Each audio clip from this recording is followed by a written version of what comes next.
চলে আসলাম লিটল ইংল্যান্ডে। খুব যত্নে রাখা এই স্বপ্নটাও পূরণ হয়ে গেল। যেন মনে হচ্ছে এই বুঝি ঘুম ভেঙে যাবে, কিন্তু না, এটাই হচ্ছে ফারহানা বিথির জীবন, কষ্ট করে পাওয়া সত্যিকারের জীবন। শ্রীলঙ্কার নোয়ারেলিয়াতে এত সুন্দর একটা লিটল ইংল্যান্ড শহর রয়েছে তা জানতামই না, তবে এটা খুবই ছোট্ট, ইংল্যান্ডের ছোট্ট একটা প্রতিচ্ছবি। হ্যালো এভরিওয়ান, কি অবস্থা সবার, কেমন আছেন? সকাল সকাল এত সুন্দর ওয়েদার দেখলে কার মন খারাপ থাকবে বলেন তো? মাশাআল্লাহ, এত সুন্দর লাগছিল। আমরা সকাল সকাল ব্রেকফাস্ট করে নিলাম এন্ড তাড়াতাড়ি আমরা বের হয়ে যাব এই সুন্দর নোয়ারেলিয়া পাহাড়ি এলাকা দেখতে। কিছু দূর আসতে না আসতে দেখি একটা লিটল ইংল্যান্ড, যদিও বা এটা প্রাইভেট এরিয়া, পারমিশন নিয়ে আমরা ঢুকে পড়ি এত সুন্দর একটা জায়গা দেখতে। দেখে যেন মনে হচ্ছিল টিভিতে যেমন দেখতাম ঠিক তেমন। জানি না কখনো ইংল্যান্ডে যেতে পারবো কিনা, তবে এখানে এই ছোট্ট ইচ্ছাটা পূরণ তো হয়েছে। কেমন হতে পারে বা চোখের সামনে দেখলে কেমন লাগবে। ভীষণই ঠান্ডা ছিল, একদমই জ্যাকেট ছাড়া থাকা যাচ্ছে না, প্রচন্ড ঠান্ডা, আমাদের শরীরও যেন বিশ্বাস করতে পারছে না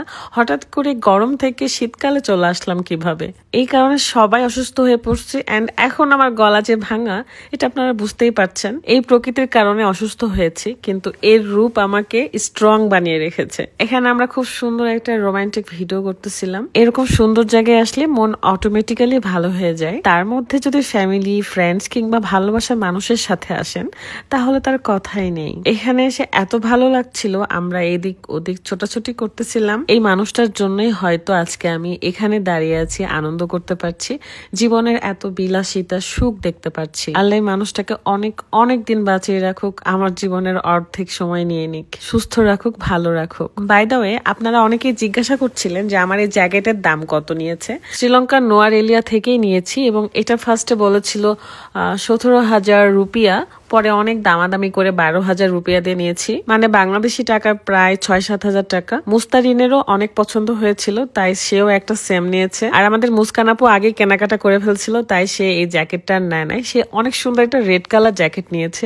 আমার মুস্কান আপু এত বেশি কিউট, এত সুন্দর, সে অলওয়েজ টাইম কিউট থাকে। এখান থেকে আমরা বের হয়ে পড়বো, অনেকক্ষণ এখানে ছিলাম, যেহেতু প্রাইভেট এরিয়া তাই বেশিক্ষণ সময় কাটাতে পারি নাই, জাস্ট দেখে গিয়েছি কত সুন্দর হতে পারে একটা লিটল ইংল্যান্ডের এরিয়া, তাও আবার এই পাহাড়ি এলাকায়। আমি তো এটাই ভাবতেছিলাম যে পাহাড়ের রেল লাইন থেকে শুরু করে শহর, মার্কেট সবকিছু রয়েছে। দেখেন কত সুন্দর লাগছে, পেছনে পাহাড়, তার সাথে এই বাড়িগুলো। শীতকালীন দেশে বাড়িগুলো, ছাউনিগুলো এমনই হয়, মানে আমি সবসময় টিভিতে দেখেছি, শুনেছি, বাট এই প্রথমবার জীবনে নিজের চোখে দেখলাম। তারপর বের হয়ে গেলাম এবং বের হয়ে দেখি সুন্দর একটা রাস্তা ছিল। রাস্তাটা তো কিছু পিকচার আর ভিডিও নিলাম, কারণ এগুলো আমাদের জীবনের স্মৃতি হয়ে থাকবে। আবার কখন আসবো না আসবো তার তো ঠিক নাই।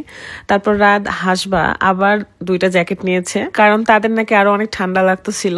যাই হোক, আমরা এখানে বাবুল পেয়েছিলাম, বাবুল কিনেছি, খুবই ভালো লাগছিল, বাচ্চাদের মতো এখানে খেলা করতেছিলাম। আমরা এখানকার একটা লেকের ধারে যাব, সেখানে অনেক মজা হবে, ওখানে একটা রাইডেও উঠেছি আমরা। সেটা ব্লগ আমি নেক্সট ভিডিওতে দিব, কারণ এখানে দিলে অনেক বড় হয়ে যাবে। এক একটা স্পটের এক এক রকম স্মৃতি থাকুক। সবাই ভালো থাকবেন, সুস্থ থাকবেন। আমি এখন বিদায় নিচ্ছি, আর আমার জন্য দোয়া করবেন যেন আমি সুস্থ হয়ে যাই তাড়াতাড়ি।